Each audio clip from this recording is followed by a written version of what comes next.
Emma Rodriguez woke up and couldn't move her legs. 24 hours earlier, she was perfectly healthy. Now, doctors had 48 hours to figure out what was paralyzing her before it reached her lungs. It started with what seemed like a simple cold. Emma, a 28-year-old graphic designer, felt run down.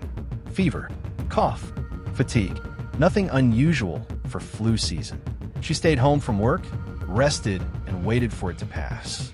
But 3 days later, Emma noticed something strange. Her feet felt tingly, like pins and needles. She thought maybe she'd been sitting too long.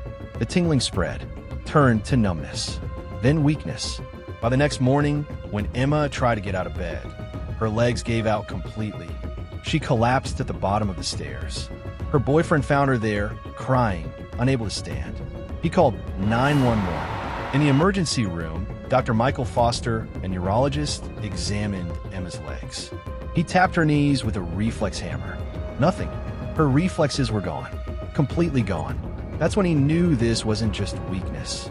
Something was attacking her nervous system, and it was moving fast. The paralysis was climbing, from her feet to her calves to her thighs. Within hours, Emma's hands started to weaken. She could barely grip a cup. Dr. Foster gathered his team. They had to figure this out. Now, because if the paralysis reached Emma's diaphragm, the muscle that controls breathing, she would stop breathing. She would die. Dr. Foster ordered an emergency spinal tap, a needle inserted into Emma's spine to extract cerebrospinal fluid. The results came back within an hour. Elevated protein levels, abnormal immune cells, and then he knew, Guillain-Barré syndrome. Emma's own immune system had turned against her. After fighting off that simple cold, her antibodies got confused. They started attacking the protective coating around her nerves, the myelin sheath.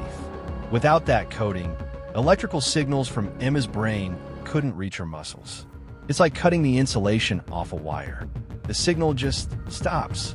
Guillain-Barré is rare, 1 in 100,000 people, but it can happen to anyone, usually 2 to 4 weeks after a viral infection. A cold, the flu, even food poisoning, and it moves terrifyingly fast. By the time Dr. Foster made the diagnosis, the paralysis had reached Emma's chest. They rushed her to the ICU. There's no cure for Guillain-Barré. The only treatment was to flood the body with immunoglobulin antibodies from thousands of healthy blood donors. The hope?